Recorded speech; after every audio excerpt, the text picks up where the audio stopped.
Al-Adiyat. Donc c'est la 100e dans l'ordre d'organisation du Coran. C'est une sourate aussi pré-égérienne, c'est-à-dire Makkiyya. Son ordre de révélation c'est 14, elle a été révélée à la 14e sourate. Elle est aussi de 11 versets. Allah tabaraka wa ta'ala dit, Bismillahir Rahmanir Rahim, وَالْعَادِيَاتِ ضَبْحًا فَالْمُورِيَاتِ قَدْحًا فَالْمُغِيرَاتِ صُبْحًا فَأَثَرْنَ بِهِ نَقْعًا فَوَسَطْنَ بِهِ جَمْعًا إِنَّ الْإِنسَانَ لِرَبِّهِ لَكَنُودٌ وَإِنَّهُ عَلَى ذَلِكَ لَشَهِيدٌ وَإِنَّهُ لِحُبِّ الْخَيْرِ لَشَدِيدٌ أَفَلَا يَعْلَمُ إِذَا بُعْثِرَ مَا فِي الْقُبُورِ وَحُصِّلَ مَا فِي الصُّدُورِ إِنَّ رَبَّهُمْ بِهِمْ يَوْمَئِذٍ لَخَبِيرٌ. Non. Donc Allah tabaraka wa ta'ala dit وَالْعَادِيَاتِ ضَبْحًا. Allah jure.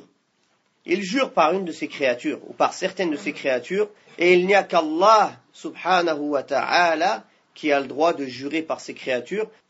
Allah tabaraka wa ta'ala il fait ce qu'il veut. On ne lui demande pas ce qu'il fait mais c'est eux qui seront questionnés. Nous on sera questionnés. Donc Allah tabaraka wa ta'ala jure, quand il jure par certaines de ses créatures, souvent c'est pour justement montrer la valeur de ces créatures ou la valeur de ce à quoi elles dirigent. Ici Allah ta'ala jure par, il y a eu divergence. Est-ce que c'est les chameaux ou les chevaux?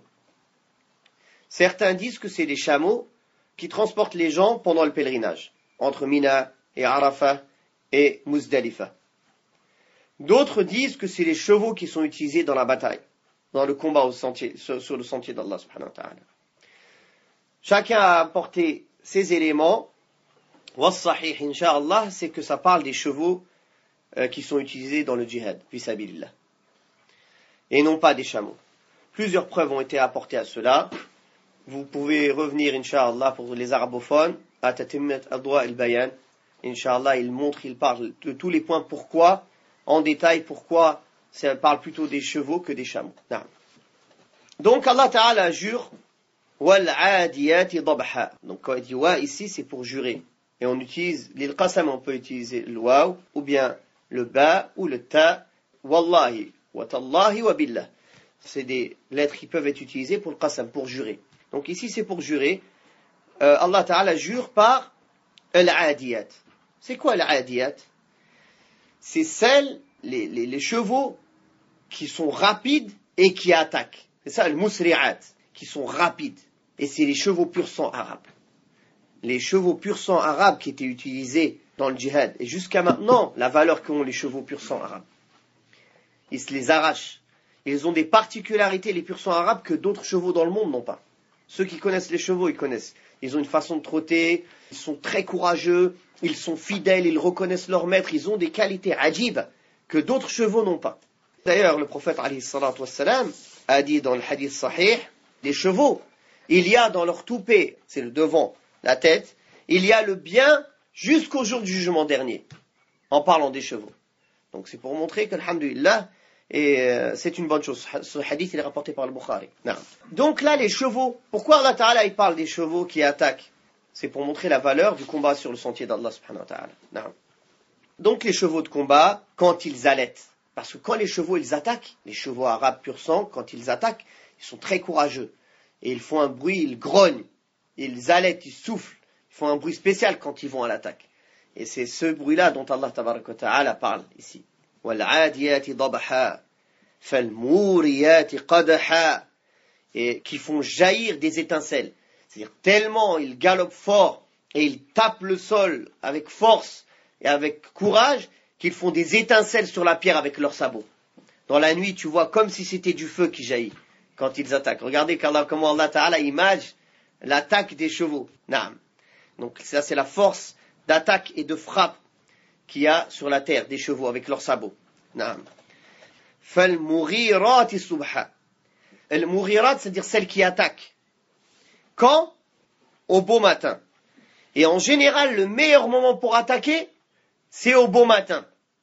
Ou bien les gens ils sont dans la rafla, dans l'insouciance, ou bien ils viennent se réveiller du sommeil, ils sont encore mollassons. Donc c'est le meilleur moment pour attaquer, Et c'est le moment que le prophète sallallahu alayhi wa sallam utilisait pour attaquer quand il était en guerre. C'est la sunna. Et le prophète a dit qu'Allah Ta'ala, il a mis la baraka dans ceux qui se lèvent tôt de sa communauté. Allah Ta'ala ici, il a parlé en général. Elles attaquent quand? Subhan. Le matin. Quand? C'est le subh. فَأَثَرْنَ بِهِ نَقَعًا. Quand elles attaquent comme ça de bon matin, qu'est-ce qu'elles font? Elles font voler la poussière de la force de leur attaque. فَأَثَرْنَ بِهِ نَقَعًا فَوَسَطْنَ بِهِ جَمْعًا. Et qui pénètrent au centre de la troupe, de l'ennemi. Donc là, tout cela, c'est Allah Ta'ala, il image une attaque avec des chevaux. Donc des chevaux de course qui sont rapides, qui font des étincelles en courant tellement leurs attaques elles sont fortes, qui allaitent, qui font de la poussière, qui viennent au centre de l'ennemi pour mieux les attaquer. Non. Donc Allah Ta'ala jure par toutes ces choses-là, car les Arabes ils connaissent ça. Même si cette sourate elle est mekkiya, elle est mécoise, pré-égérienne, il n'y avait pas encore le djihad, l'ordre du djihad. Mais les Arabes, ils connaissaient ça, des histoires de Jahiliya, les histoires anti-islamiques, les guerres entre les tribus, et les batailles, et les poèmes autour des guerres, et des chevaux, et de comment ça se passe. Donc ces images, pour eux, ça les interpelle directement. Ils comprennent directement. Non. Après avoir juré de toutes ces choses-là, Allah tabaraka wa ta'ala donne le pourquoi il a juré. Innal insana li rabbihi lakanud. Certes, l'être humain, il est ingrat envers son Seigneur.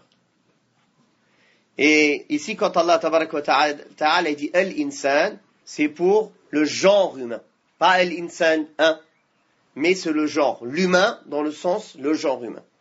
Le genre humain, il est ingrat envers Allah tabaraka wa ta'ala, en général, sauf ceux dont Allah tabaraka wa ta'ala a couvert de miséricorde, et ceux qu'Allah tabaraka wa ta'ala a guidés dans le chemin rectiligne, le chemin droit, le chemin de la reconnaissance envers Allah et de son adoration.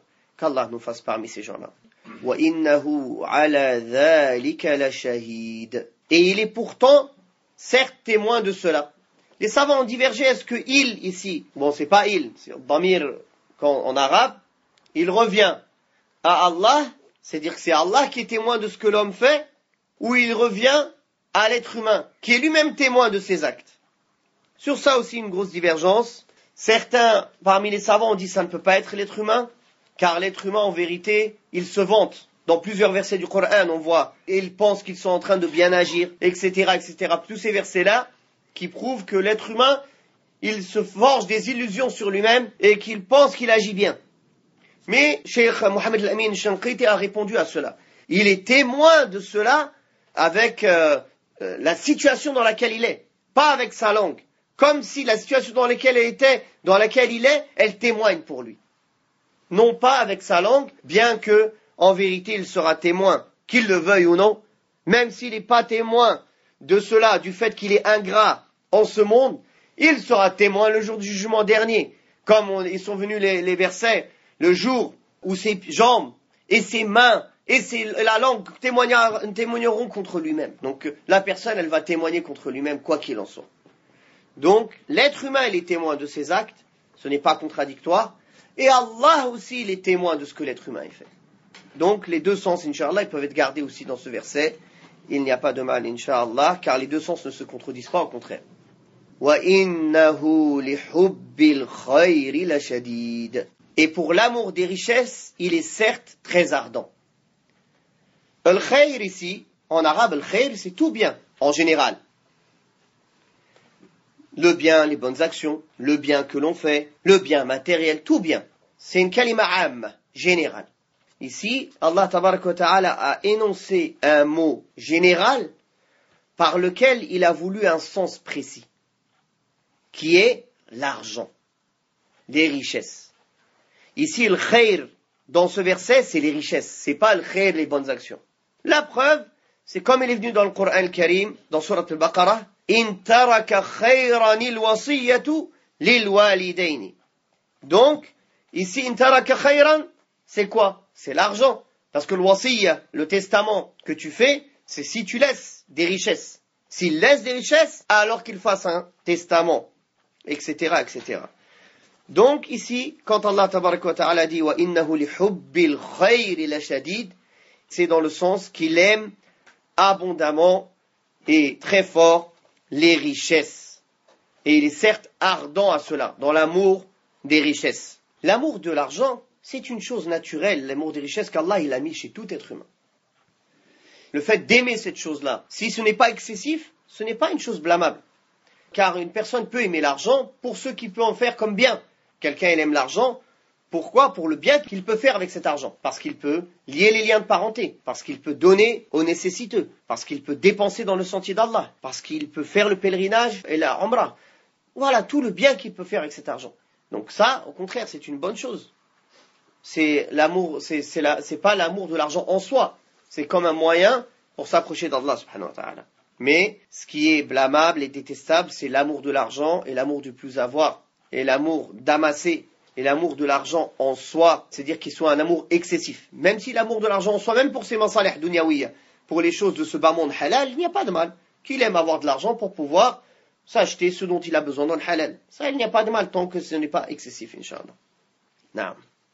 أفلا يعلم إذا بعثر ما في القبور وحصل ما في الصدور إن ربهم بهم يومئذ لخبير. Allah tabarak wa ta'ala lui rappelle à cet être humain qui est ingrat, avare, parce que un des sens de kanoud, c'est aussi avare, comme les savants disent. À cet être humain qui aime abondamment et qui a l'amour des richesses, un amour ardent pour les richesses, il lui rappelle, ne sait-il donc pas lorsque ce qu'il y a dans les tombes sera bouleversé. Et bu'athira, barakallahu fikum, bu'athira c'est une parole dans laquelle il y a deux paroles arabes, et bu'athira il réunit les deux sens. Donc bu'athira, il y a le mot ba'atha dedans, qui est le fait de ressusciter vivant. Et il y a le mot nathara, le fait d'éparpiller. D'accord? Donc Allah tabarak wa ta'ala quand il dit afala ya'lamu idha bu'athira ma fil qubur, c'est-à-dire qu'ils seront ressuscités vivants et éparpillés. Wadih? Non. Le fait qu'Allah tabarak wa ta'ala ici dans les deux versets, il sort quelque chose de caché. Dans le premier, il sort les corps qui sont cachés sous les terres. Et dans le deuxième verset, wa hussila ma fis sudur, il sort ce qu'il y a de caché dans les poitrines. Que sera dévoilé ce qu'il y a dans les poitrines. Qu'est-ce qu'il y a dans les poitrines? Ce qu'il y a le plus important, la croyance, les intentions, les actes du cœur. Il y a la crainte d'Allah, l'amour, et il y a toutes ces œuvres du cœur qui sont les meilleurs actes que l'être humain puisse faire. D'ailleurs, le prophète sallallahu alayhi wa sallam a dit innamal a'malu binniyat, les actes ne valent que par les intentions. L'autre hadith de Abu Huraira, où le prophète sallallahu alayhi wa sallam dit, le hadith de Muslim, Allah ne regarde ni vos corps, ni vos images, mais il regarde vos poitrines, vos cœurs et vos actes. Le hadith aussi où le prophète sallallahu alayhi wa sallam dit, il y a certes dans le corps un morceau de chair, quand il est bon, tout le corps est bon, quand il est mauvais, tout le corps est mauvais. C'est le cœur.